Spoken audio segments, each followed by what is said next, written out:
Jackson Brown, come on out. Hem barrejat la tonalitat 6.45 i l'hem treballat a 20 volums, que d'aquesta forma aconsegueix el brillo que hem aconseguit en tots els mitjos i puntes del mateix cabell. Jo crec que la Carla està encantada, que sí? La Natàlia apostàvem per un color fosc, diguem-ne que els dels colors que hem aplicat és la tonalitat més fosca, però no anem a buscar un color negre, perquè el color negre diguem-ne és molt fàcil i en aquest aspecte anem a buscar una mica de personalització, un to fosc, cap al seu tipus de color de pell i a més li va fantàstic, que és la tonalitat 3.60. El que és important en aquests tons és treballar-los a molt baixos volums per depositar molt bé el pic i el color i el cabell brilli moltíssim. Okay? Molt bé.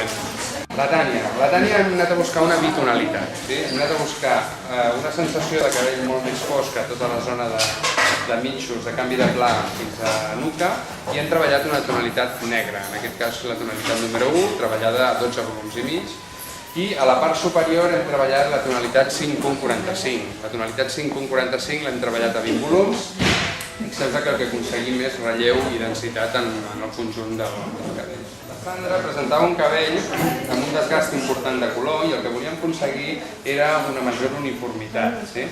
Hem optat per una tonalitat marrón, en concret la tonalitat 5.60, i aquesta tonalitat l'hem ajudat repigmentant el cabell amb una tonalitat coure, una tonalitat més clara, perquè d'aquesta forma el color ha de recuperar diguem-ne els fons de color que ha anat perdent i d'aquesta manera aconseguim uniformitat d'arrel, mitjos, jo crec que molt bona feina per part dels alumnes.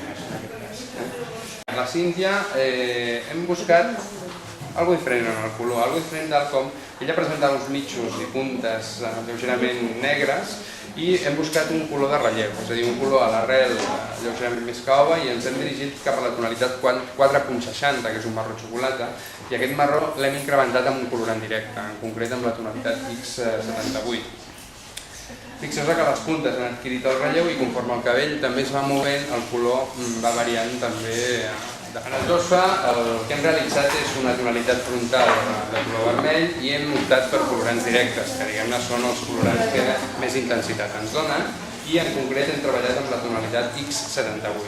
És un colorant directe, com us deia, i l'hem treballat a 12 volums. Joshua, t'agrada? Sí, m'agrada molt. I aprofitant que estem aquí, doncs voldria fer-te una entrevista. Ens podries explicar com has arribat fins aquí, fins al Campamont de Montivero?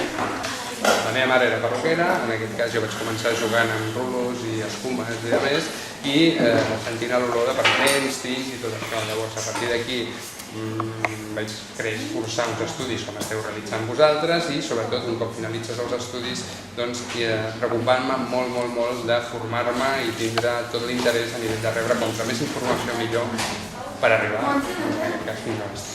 I què és el que més t'agrada del teu ofici? El que més m'agrada és compartir.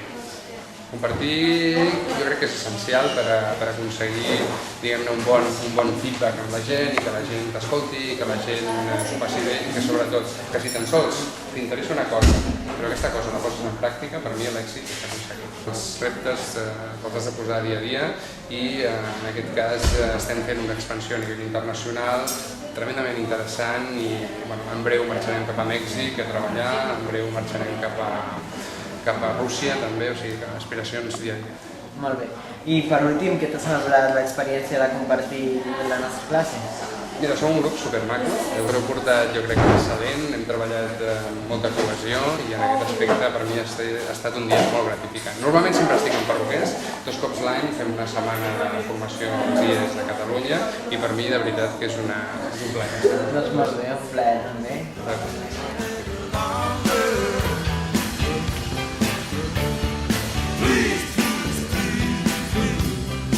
Tell me that you're gone.